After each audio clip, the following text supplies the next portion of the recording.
So welcome everybody who's here today for the latest edition of the Virtual Entrepreneurs Club. I'm just going to handle a few bits of housekeeping first. If you've been on one of these calls before, you'll be familiar with how they run, but today's just a Q&A between myself, Jon Davies from Jon Davies Accountants, Victoria Brown from High Performance Consultancy, and myself, Alex Barnes from AJ Barnes Financial Planning. The system, everybody must be aware of how Zoom works now, but just in case you're not, there's some buttons depending on what setup you've got. If you're on an iPad or whether you're on a PC, the buttons along the bottom. What we're going to be using today is there's a chat button if you want to talk to each other or send messages directly to the panelists. But if there's specific questions that you've got about your business or things that you'd like answered, you should see along there there's a Q&A button as well, which you can just click. And then you can ask the question. That'll be parked there for us as the panel to look at, and we'll try and answer as many as we can on the call. We've got some pre-sent in questions as well, which we'll start answering. So without further ado, I'll pass over to Jon. Okay. Afternoon, everyone. I'll chair this afternoon, and which means that the first question isn't going to be to me, which would be quite a novelty actually. So I'm going to pick a particularly hard one. But I think one of the things obviously that's kind of people are looking at now, as with an announcement due on Sunday as well, and a lot of talk about how we'll kind of have to go back into the workplace. We're going to start one of the ones we've been sent in, which be to Victoria, so HR expert, about if we're looking to reintroduce workers, what things should business owners focus on for bringing teams back into the working environment? So having looked at this now, obviously at the moment we've only got some guidelines that were released by the government, and some of the things that they've said, so some of the things we expect to see within the guidance are distancing rules. So that's something that we need to consider when we're looking at our workplace. You know, can we adopt the 2-meter rule within our workplace? I know some workplaces are already looking at taking out desks to be able to facilitate this. They've also said if you can't do that, then you need to look at maybe some screens on desks. They've talked about obviously hygiene, which was something that we were doing before this happened. You know, we all were very conscious around hygiene at that point in time. So that's obviously one thing that they've talked about. They have also talked about obviously around the social distancing. It's things like considering, say, canteens. So if you do have those open areas, a canteen. I know in my business we've talked about the toilets, you know, because we have sort of toilets that we share with other offices as well, and we anticipate there'd be some rather large queues at those toilets at said times. There's also mention within the guidance around vulnerable workers.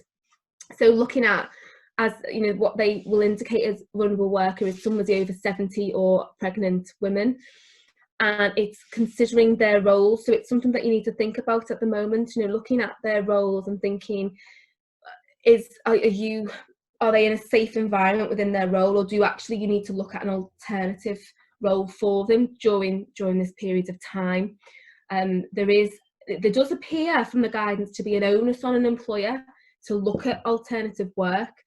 Now what I would say and caveat with that is that you need to be very careful, and I would absolutely, if you are looking to maybe change somebody's role that is deemed a vulnerable worker, you need to take some advice from your HR or your legal provider, just to ensure that you don't actually breach anybody's contracts.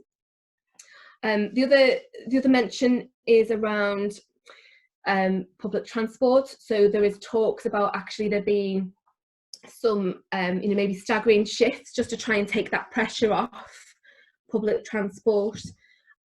For me personally, that was something that we did before lockdown, so it was something that we'd looked at within our team, and people that did get the train or the bus, we'd looked at trying to stagger their day anyway, so they were not sort of at peak time, or you know, we actually added some additional car parking spaces for team members so they didn't have to use public transport. So again, with that's something that isn't within the guidance.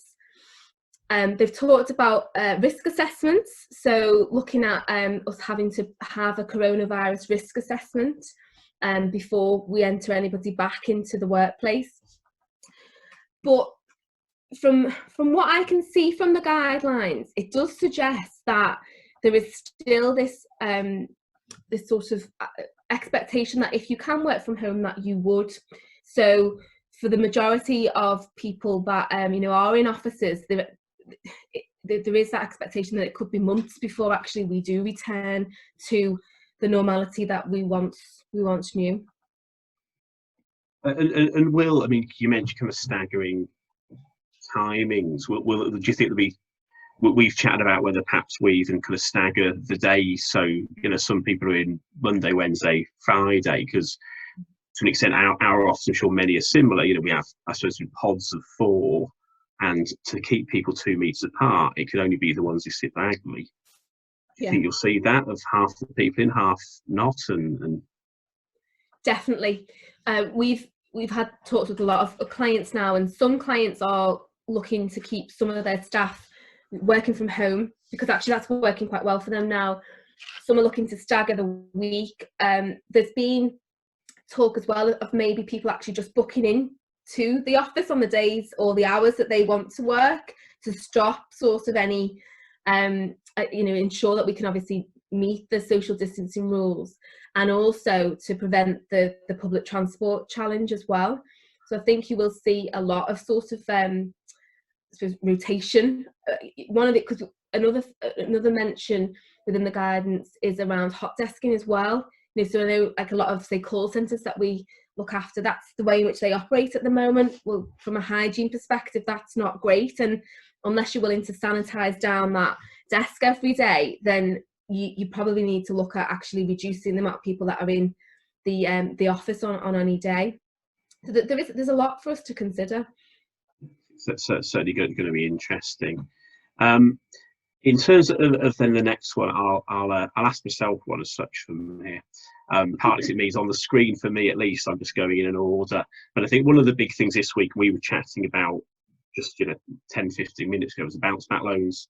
And there's a few questions about those, starting with actually, should the first port of call be your existing bank?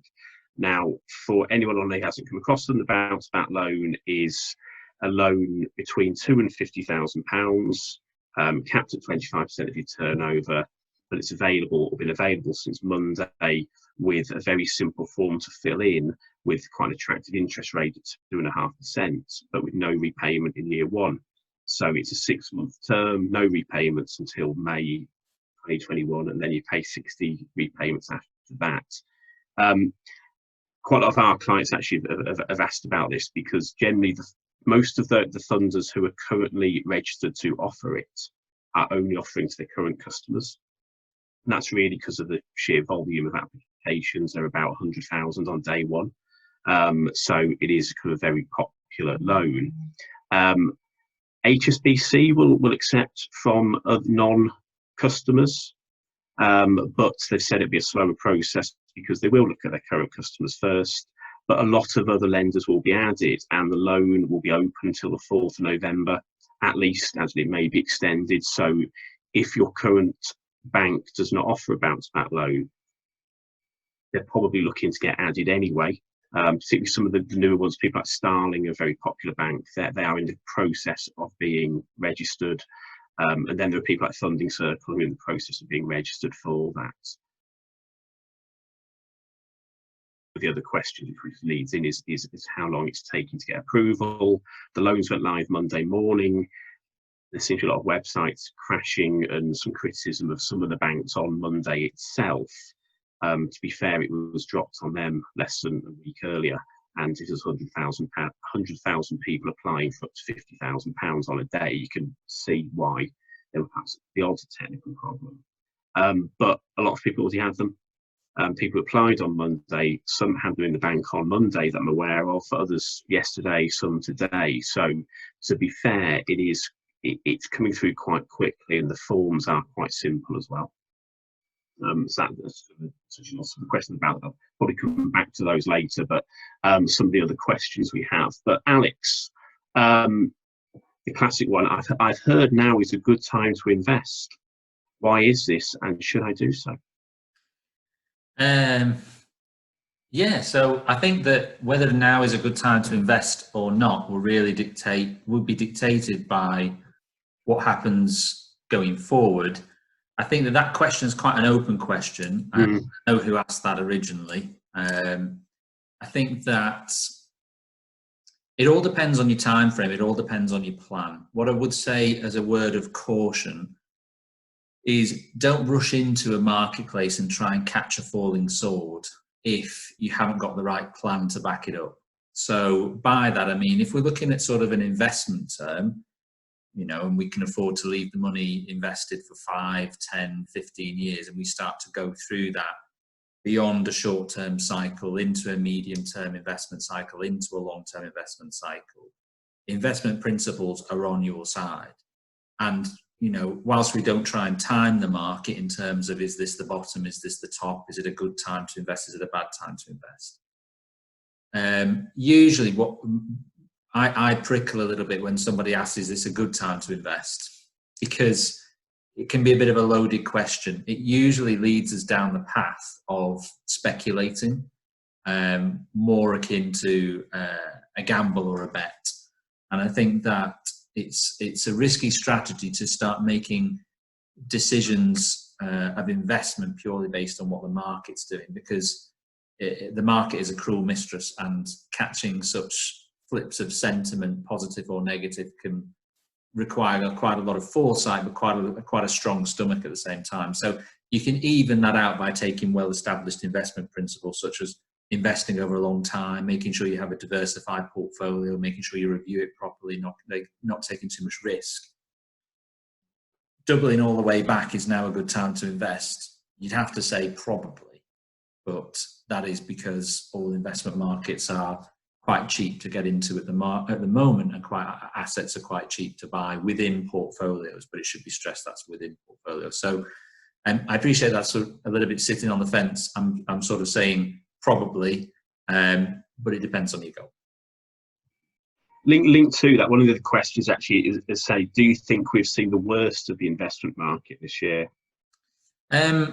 We've definitely seen some sort of, we had quite a dramatic few weeks towards the beginning of this, and there was quite a lot of volatility, quite sharp swings in volatility, both positive and negative. Now, what I would say is that I obviously watch it every day and read quite a lot of news articles on it. And what I would usually say is, for me anyway, as an investor, I noticed quite a period of, when the negative stuff was happening, quite an influx of news stories coming into my media feeds, sort of people reporting on that was quite chunky.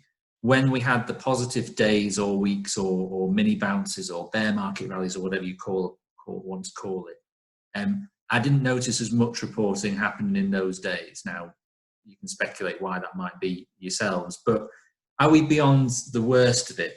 It's hard to say. I would say that what seems to be quite well established at the moment, whenever we're speaking to sort of our fund managers, is that Q2 and Q3 of this year seem to have a recession priced in the marketplace. So within the indexes and prices that you're seeing, and those falls that we've seen, those corrections, that's how the investment market works in terms of forward planning. Now, I think that if things all of a sudden became dramatically worse and we started to then project a recession for Q4 and Q1 next year, then I think we would see another correction. But it's very difficult at the minute, because we've really only started sort of corporate earnings season over in the US. So there were some major tech shares which declared last week. Some went well, some did not go as well. And it is a rapidly sort of evolving story in the financial market. So you may look at it one week and think that everything looks rosy. You may look at it the week after and think that it doesn't. I would say that what seems to be quite established with everybody that we speak to is that there's probably more volatility to come. And it's probably 50-50 at the moment between the people that I've heard from, in terms of people saying they think the market will be tested again, people saying that we don't think that we'll go to the lows that we've seen already. But the markets have made significant strides over the past few weeks. The numbers are ridiculous. I mean, I was reading a news story the other day from CNBC saying that I think it was the S&P 500 has had its best 2-week run since 1987. All of the charts are being redrawn. There's going to be need to be new accesses, particularly for the oil market and things like that. So it's interesting. Is it behind us? I don't know, is the honest answer. Thanks. Victoria, we've got 15 minutes in without mentioning furlough. However, we can't go on any longer.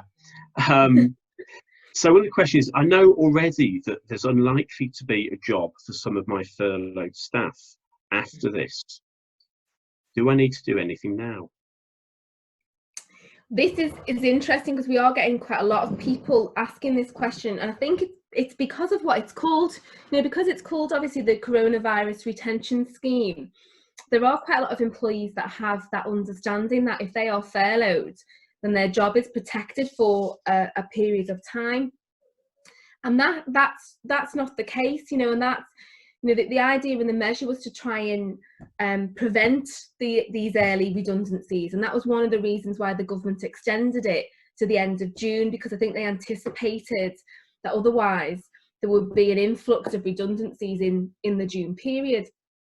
So what I would say is, if your intention is to make redundancies, you do need to start to think about it now, because you need to start to think about the structure of your business, any wastage. I know that a lot of my clients have done that because they've actually been able to sit back and have a look and think, well, actually, I've got 2 people maybe doing that role, and they don't really need to do that role. It's only one person's role, or we've wasted time and money in these areas. So it is an opportunity for you to restructure or become more efficient.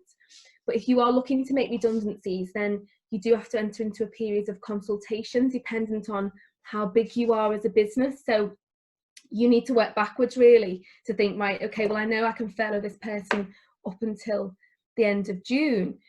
But if you don't want to bring them back into the workplace, and you don't want to obviously have to spend any more further pay, then you need to start to consider when you need to begin that consultation period. And is there a statutory length to that period? So if as we sit here now, if the 30th of June is the end of the furlough, and we'll probably discuss later about our thoughts on that, but if 30th of June is the end, and I were to know that actually there isn't a job for somebody after this, what are the statutory lengths of a consultation period? Well, again, it depends on how many staff you had in the business, but say it was a business of say 10 staff, then there isn't actually sort of a statutory period for consultation. It's just meant to be fair and reasonable, but you do have to follow the sort of 3-step process, because it is a dismissal. So that's what you have to consider. It's obviously that ability to have that initial consultation, then it's that meeting to discuss the redundancy situation, and then you've got to look at the right for that person to have an appeal, and the notice period that you'd have to issue to that person. So what we normally do is we normally look at the organisation, look at how many staff they have, because it could vary. It could be 30 days, it could be dependent on the amount of staff that they do employ, and then look at their notice period as well, which would be dependent on their contract of employment. So my advice would be obviously to identify how many people that you think you're going to make redundant, because that'll be dependent on the consultation period, and then to also look at your contract of employment as well, to consider what is the actual notice period. And I guess for that hour, we've got a marketing intern with us for 6 months. He graduates this summer, and actually he has got a job via a Zoom interview. In terms of these meetings with staff, if it is about redundancy, can you do that by video or phone call? How does that? I know. How does that work? It's odd, isn't it? It's very uncomfortable, but the employment tribunal system is working via sort of video conferencing at the moment. The show must go on, as it were, so it is acceptable. We have had quite a few disciplinaries and quite formal meetings that have been held via Zoom, which feels a little bit odd, but it's the only way in which we're going to be able to complete a process at this moment in time. So it is an acceptable way in which to meet. Great, thanks. The next one, I'll go back to the bounce back loans, because it's been asked in a few different formats, but basically what can I use the bounce back loan for? Been asked, can it be used to pay off other loans? Can it be used to invest in a pension? Can it be used to pay dividends? Can it be used to grow the business? To an extent, the bounce back loan can be used for anything that to an extent supports the company. It's not supposed to be used for personal reasons. However, if supporting the company is ultimately paying salaries or potentially dividends, that is actually acceptable, as long as it's within the kind of the normal things the company would do. Some of the things you actually can't do, which having read the terms and conditions for a few banks actually, because we ask people to download them for us when they're doing it, it's you're not allowed to invest in fixed assets unless it's replacing one you've already got, which is one of the only things it explicitly says you can't do with the money. But it's just quite clear that it should be for the business, not personal. So, but in terms of actually using to pay off other more expensive loans, that's an acceptable use of it. So certainly aware of a number of people is that's exactly what they're doing. It's money at 2.5% interest with a 12-month repayment holiday. If you've got another loan at 7, 8, 9 or higher, it's good financial sense to an extent to do so. So the bounce back loan is quite open what you do with it, as long as it's for the good of the business. If you think the minute ticks off all of our bounce back loans questions. Alex, why have I seen so much news this week to do with airlines in terms of my investments? Well, really, airlines have been hot news for quite a while. Understandably so, because if any of you have ever been on an airplane anywhere and ended up coming back with a sniffle or a cold or the flu, I think that it's impacted that industry absolutely astronomically. So we've seen over the past few weeks different airlines going cap in hand to the government to ask for bailouts, quite well publicised cases of that. I think that their business model is being sort of questioned, because now I think that ultimately beyond this crisis, potentially people will review their spending and how their household finances look every year, and maybe things will be spent slightly differently. That's a little bit speculative, because we could find more people holidaying in the UK, or spreading the holidays out a little bit more so they don't have to go on airplanes, which impacts their profit lines. We've seen some interesting ideas about sort of planned seating plans on airplanes and leaving the middle aisle free and vacant. Whether that would do one thing or another, I don't know. But the big news sort of bit over in the US this weekend, actually. So Warren Buffett, known as the Oracle of Omaha, pretty much dumped all of his airline stocks. So we're talking, 10% stake holdings in huge multi-billion-pound companies, and he works. His company's called Berkshire Hathaway, and they have a meeting every year, which for geeks like me, we tune in live and watch it, because it's almost like it's referred to genuinely as the Glastonbury of the financial world, because you want to hear what he's got to say. But it's quite a big shock. He admitted himself that he'd made an error going into the airline industry, reading the articles. There was other messages that were within there, but it was quite a big impact, because all of a sudden you've got this capital floating around in the system again, which was previously owned in a majority, well, in a decent amount by Berkshire Hathaway. So it hit the news from that. And I think what it's forced then is more conversations to happen about investment in the infrastructure of the airline industry, and just more focused on whether that's correct moving forward. Ultimately, we are sort of reaching into the dark on a few industries and sort of figuring out what they'll look like beyond the crisis. But undoubtedly, I mean, I've read now Ireland's proposal for reopening. I've read a few around Europe for proposals for reopening. right at the back of the queue seems to be the that sort of industry of travel and airlines and so on and so forth. So profits are undoubtedly going to be hit. There are some unpopular characters within the airline industry, particularly in the UK. So you'll know who they are. And I think that's sort of why the influx of news has happened over the weekend, just because it was such a dramatic shift and a pivot in step. And it's prompted a few more conversations. Ultimately, we don't know what that will mean long term to our lives, whether we will continue to take flights for business and pleasure, or whether we'll start to restrict that down a little bit for the foreseeable. And I think that what it demonstrates is that now for managers have also started to pivot.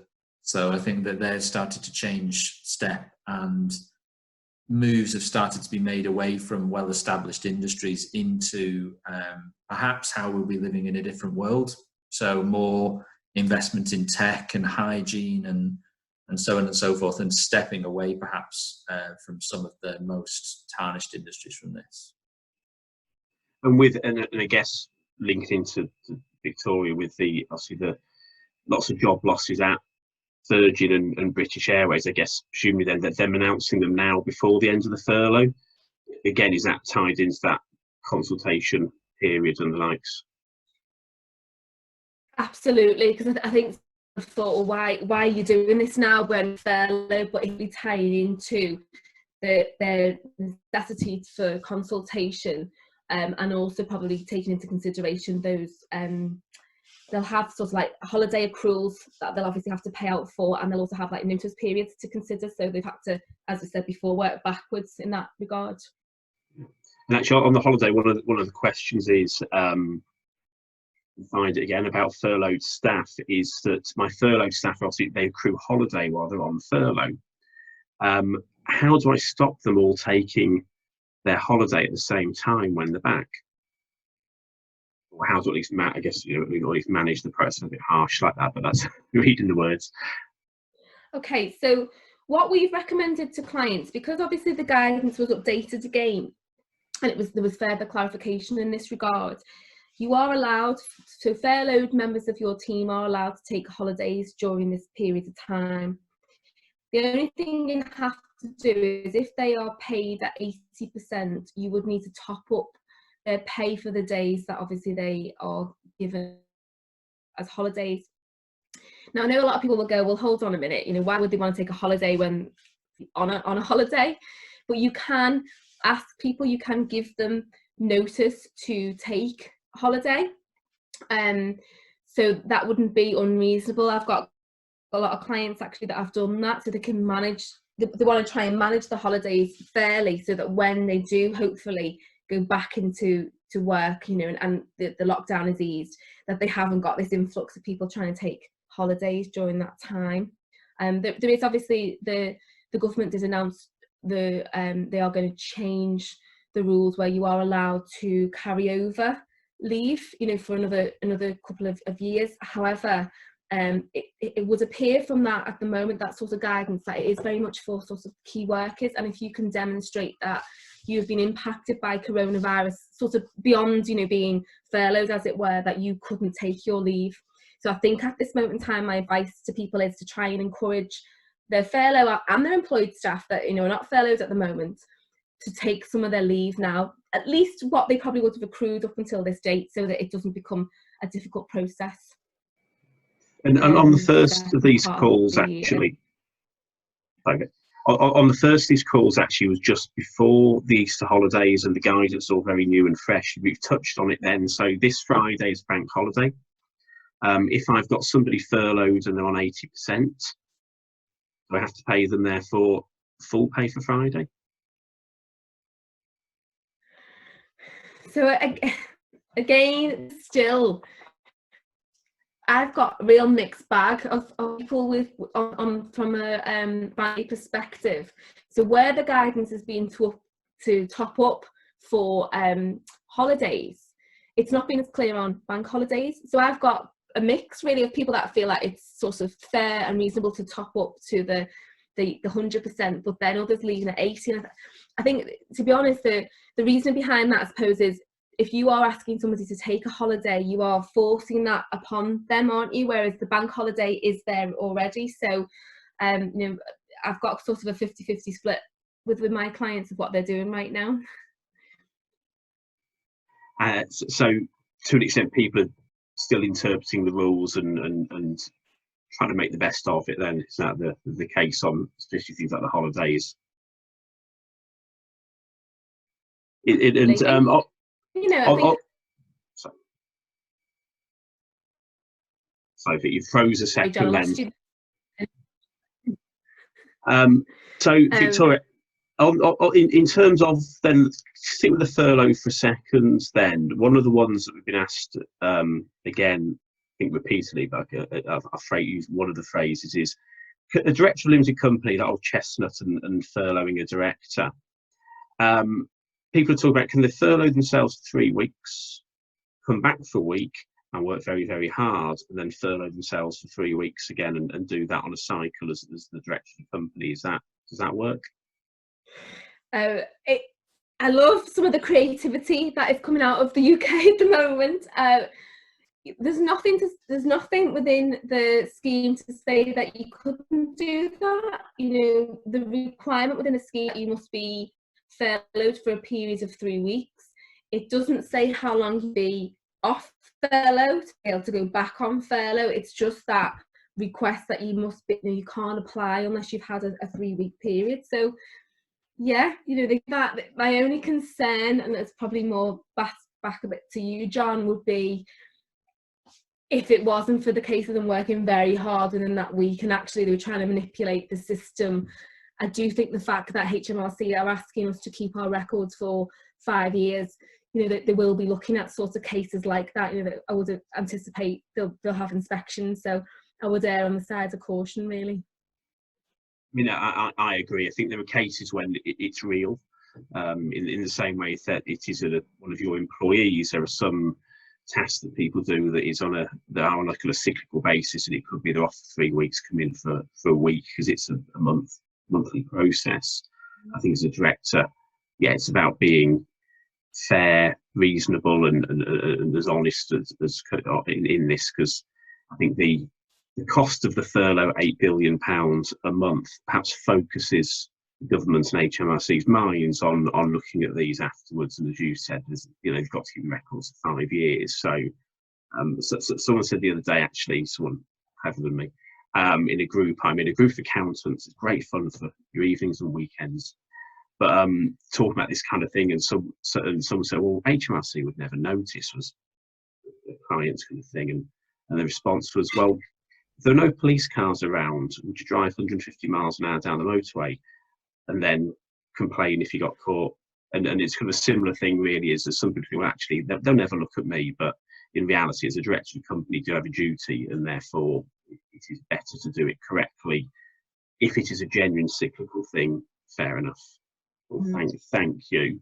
One of those, actually, we're probably coming to the end of this issue, but there are a couple of questions about small business grants, which was due to be paid by the end of April to businesses and ratepayers. So it's a question, to a large extent, and it can be said still haven't had the £10,000, and therefore what should they do?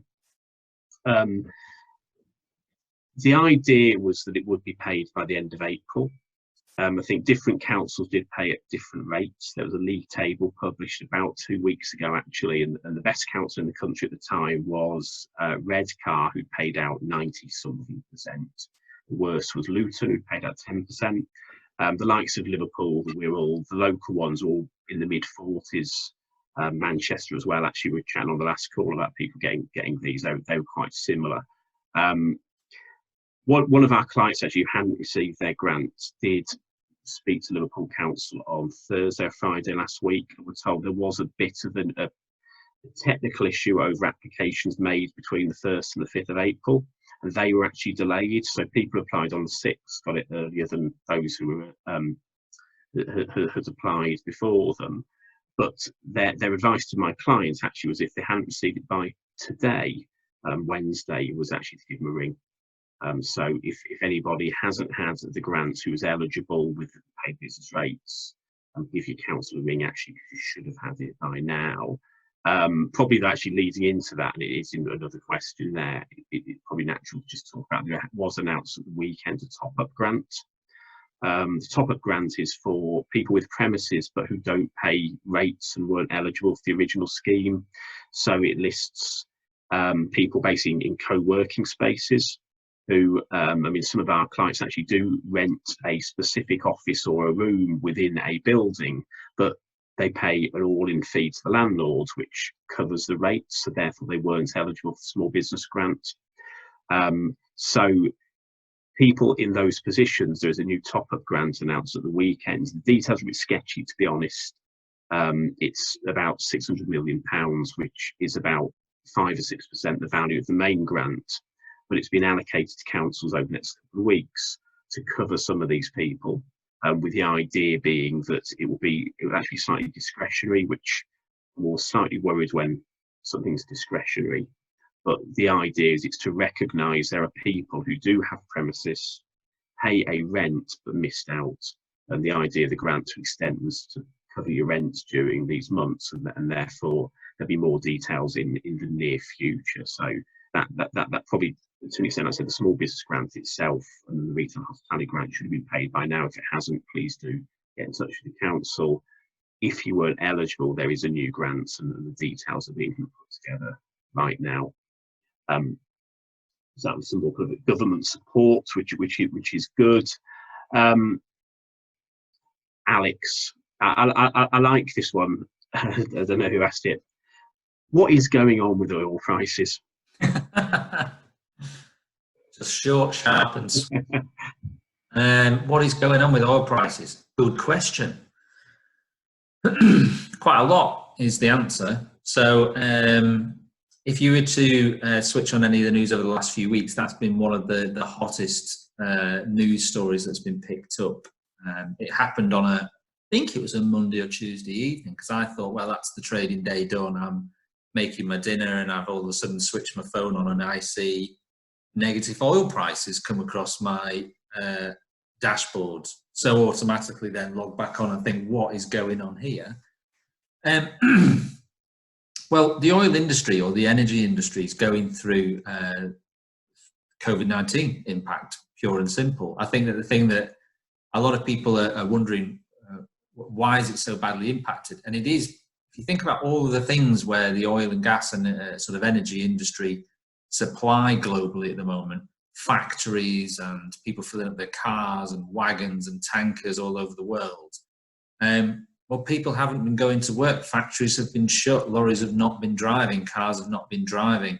So probably for the first time that I can think of, there is a supply and demand. There is a demand problem because there's just not that same need for it over the period. So then if you flip to the other side, to the supply side, there was a well-documented war which was going on between OPEC and Saudi Arabia earlier in the month.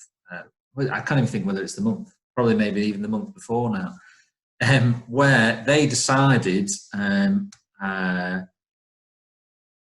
the logic defies me, but they decided to go to war with each other and ramp up production to the maximum that they could. So all of a sudden you've got supply going through the roof, you've got demand falling through the floor, and anybody who knows anything about business knows that that's a bad equation to go into. There's been further problems following on from that. So then there's become a capacity and a storage issue. So all of a sudden you've got all of this oil in barrels and you need to put it somewhere. So over in the US, I read a story about a tanker basically pulling into the US and sitting there and being filled with oil just as a storage place, not a transport area, but just to store the thing.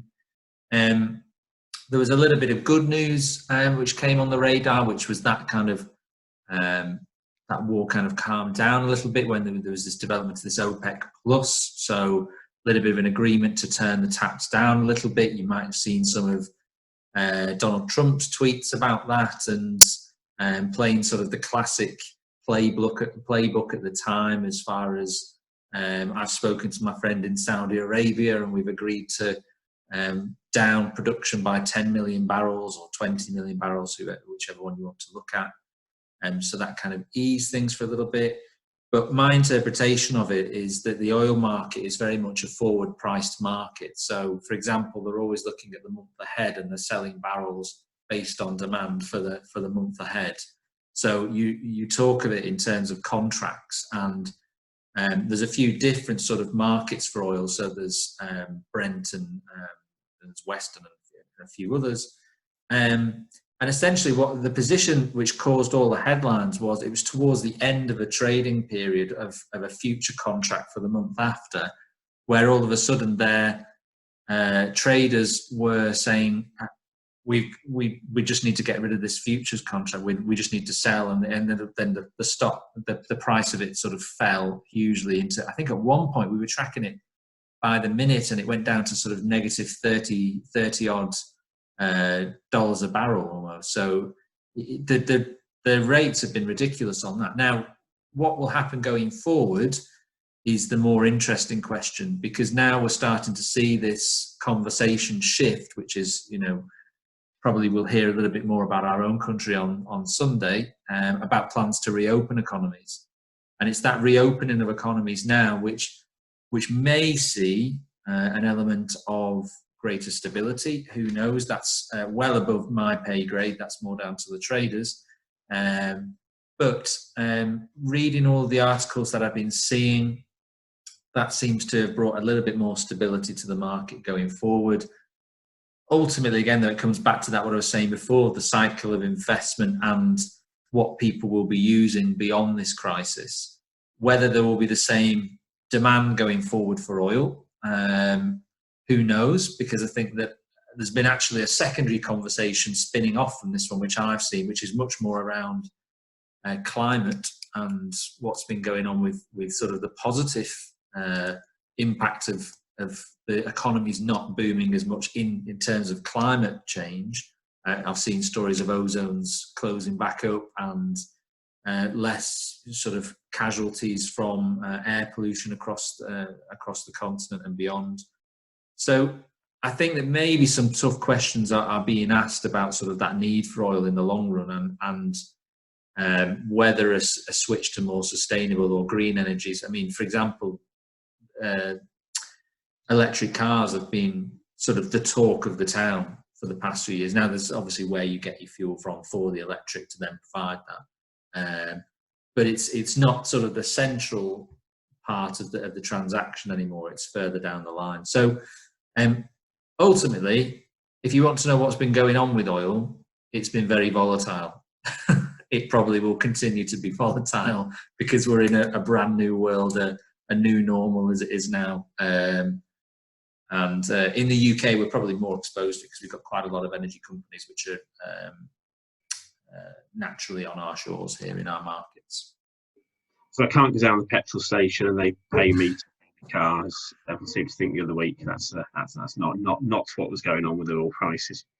No, and I think actually I did read an interesting article on Market Watch where it was more talking about the US market, but they were sort of saying, all of the smaller retailers of fuel, so your local sort of pump and your petrol station, perhaps what's happened over there is the profit margin has just fattened slightly. So maybe the price has fallen, but their profit margin has widened because they're not sure about what their future is going to be. So actually, it's the same as it happened here a few years ago in our country where, there was people scratching their heads going, well, we're at an all-time low for oil prices, but our petrol's gone. Remember, it's a really strange time. I think there was almost a protest, or there may have been a protest because it went over £1 a litre, or was it 120 a gallon or something like that?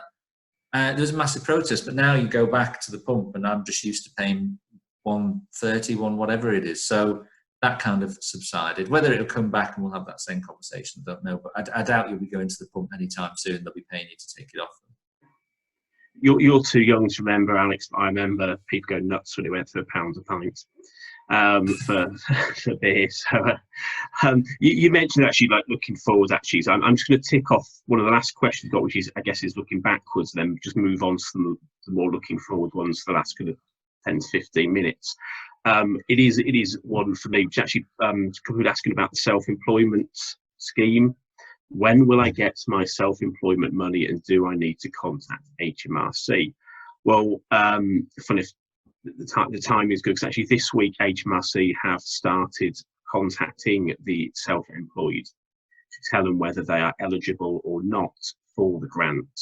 The grant is basically a grant for people who are self-employed, and that's self-employed in HMRC's definition, as in not the kind of wider thing of people who own limited companies.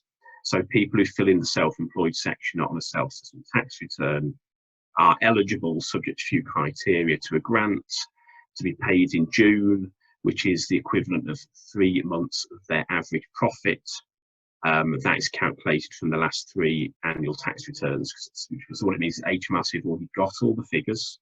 They're doing it on what you've already submitted on your 17, 18 and 19 tax returns, and therefore they can, to extent, divide the total by 36, get a monthly average and pay you 3 times that. If people haven't done the full 3 years, they'll work the average on what there is there, so that's kind of fine. It's capped at 7,500 per person in total, £2,500 a month. Now, what they're doing is, there was a bit of this imagine people weren't too happy about the fact that have to wait till June. The flip side is the great thing with the scheme is you can actually still be working and claiming the scheme. It's automatic. You just have to certify that you have been affected in some way. And this week is when HMRC are starting to write to people to ask them to go through this process. So we've had, they're staggering it. So we've had a few clients have received this communication already. Some to be told they're not eligible, actually, because one of the criteria is that over 50% of your income on your tax returns must have been from self-employment income. So we had the example actually this morning, actually, when Sue was talking about somebody who has rental properties and the self-employment income is like 48% of the total, which means they get nothing. Similarly, if your average profits are more than £50,000 a year, you get nothing. But it is a cliff edge as well, as in you get everything and then you get nothing. There's not any kind of sliding scale in between, which to an extent probably reflects the fact it was made, put together very quickly. It's very black and white. But if you are self-employed, HMRC will be in touch this week, and actually you'll be able to claim from next week, from the 13th, with payments actually potentially at the end of May. Now they've brought it forward a couple of weeks. So to keep an eye out for the letter or communication. You do it online, as you can imagine. You do need a government gateway to do so. So if you don't have one, HMRC is saying please apply for one, because it can take 7 days to set that up. But the actual eligibility letters arrive this week, say great, Victoria, Alex, you're eligible, well done. Please log on to then go through the claim process for the next week. So that is moving right now. In terms of some of the other questions we've got, that I think would be useful to cover in the last 10 minutes are very much looking forward, I guess. And in terms of Victoria, so we'll touch on this a little bit earlier with social distancing and going back to the office, but specifically, will there need to be any new health and safety procedures looked into with reintroducing workers into the workplace? And if a worker contracts the illness while back, could there be a claim against the employer?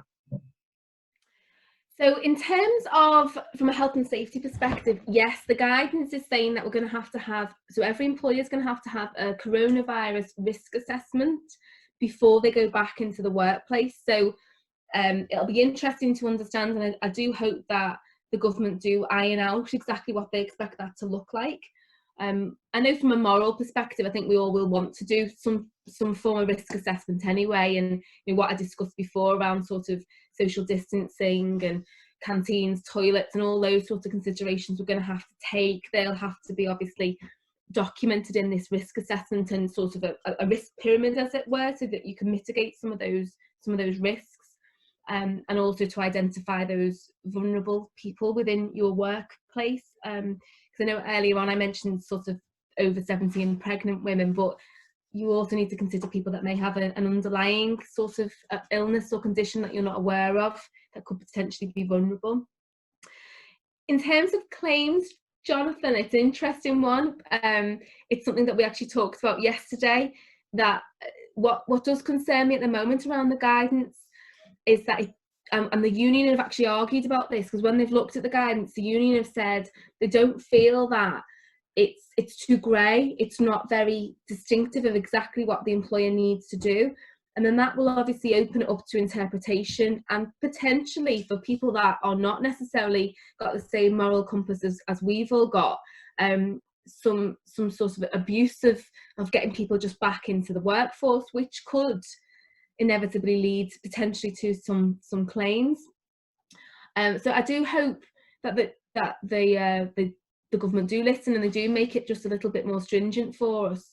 You know, similar to before we entered into lockdown, it wasn't very clear for us, was that it was sort of work from home if you can, if you've got somebody over 70 or pregnant women, ideally they should work from home, but it didn't tell us we had to enforce them to work from home. So hopefully we will get a bit more sort of guidance and just be a little bit wary. And I know I certainly am a bit nervous of the thought of the onus all being on me, and if somebody in my business contracted coronavirus, it's just, you know, I wouldn't want that responsibility to fall upon me. I want to do, you know, the best I possibly can, but ultimately there's only so much that we all can do.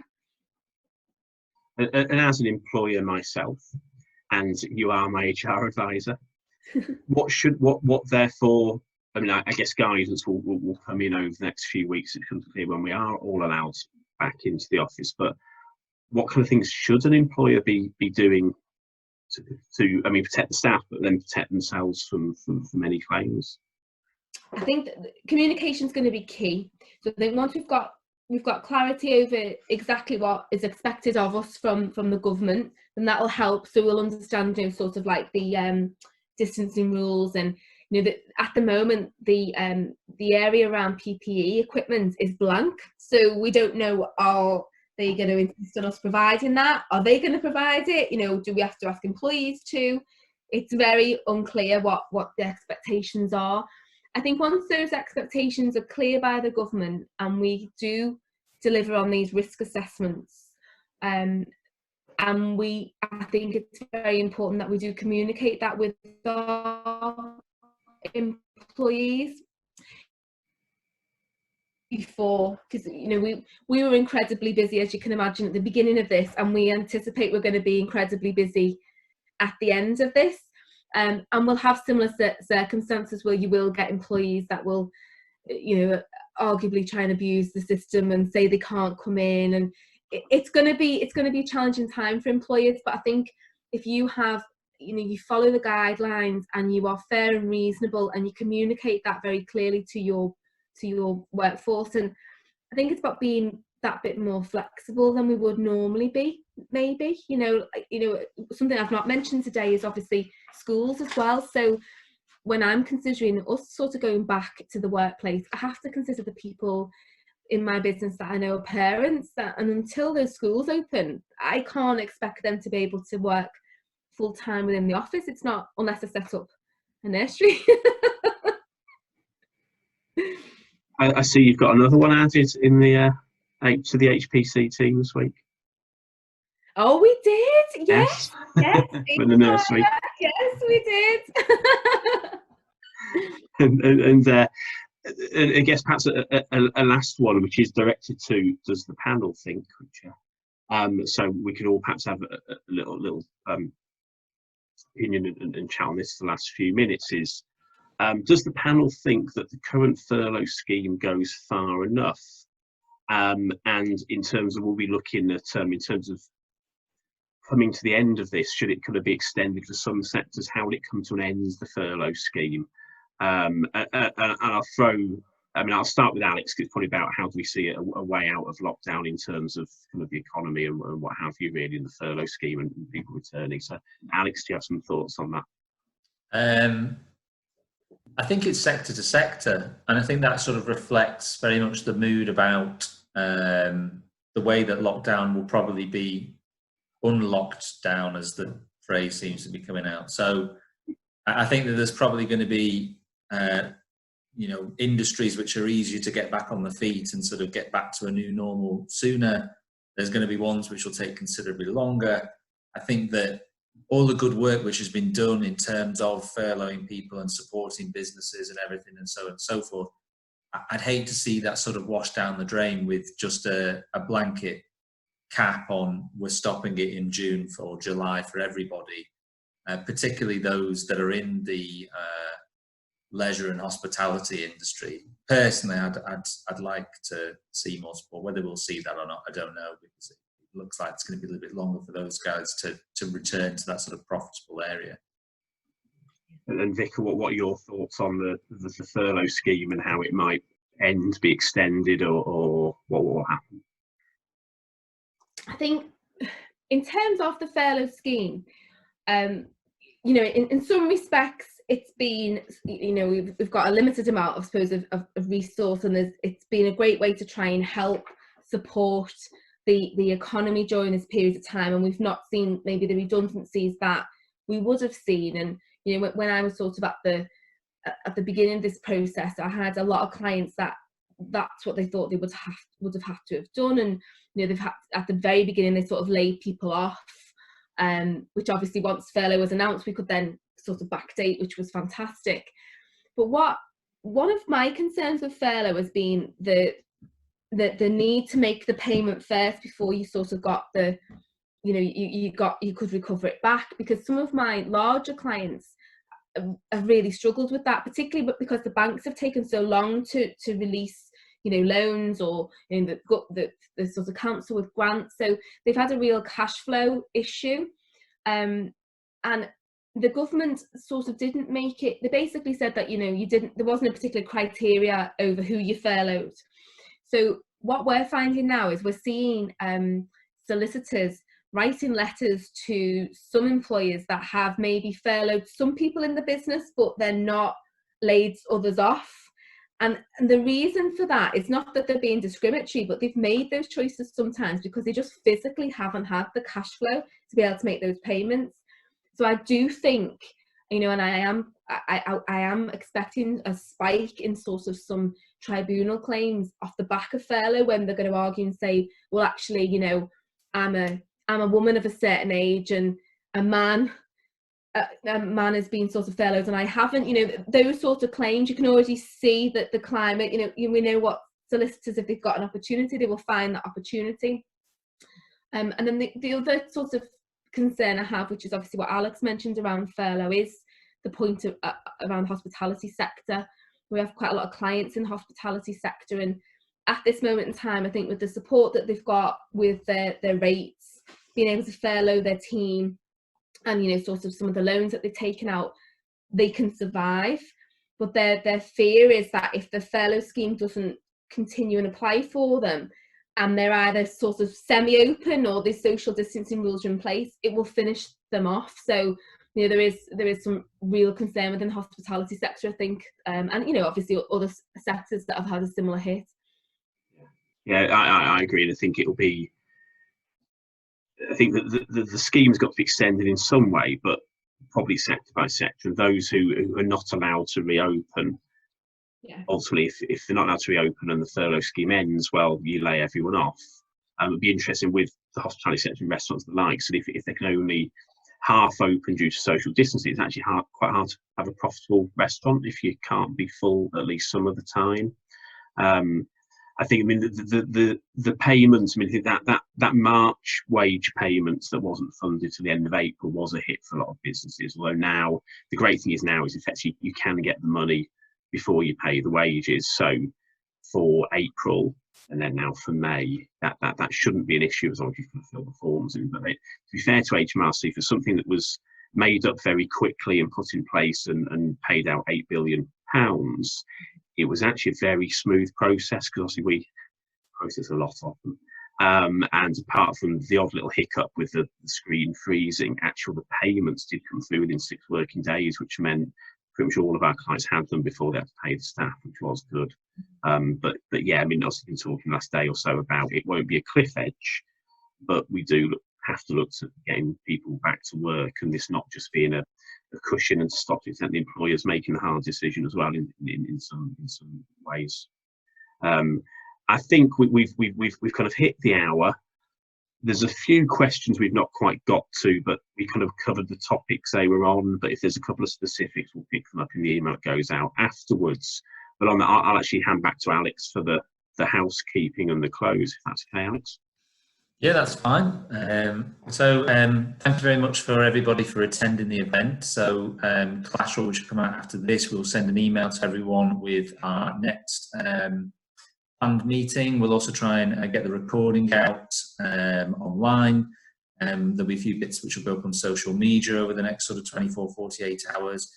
If you do have any questions that you'd like answering in the next session, I think that we're probably going to see quite a change in landscape potentially over the next few weeks with new conversations emerging, which is why we'll try and keep these sessions going in the virtual world that we're living in, and just try and offer any support that we can. But also what I'll do is I'll send you our email addresses, so if you individually want to get in contact with us, then you can. But that's everything from today, so I would bid you farewell from all of us for now. Thank you.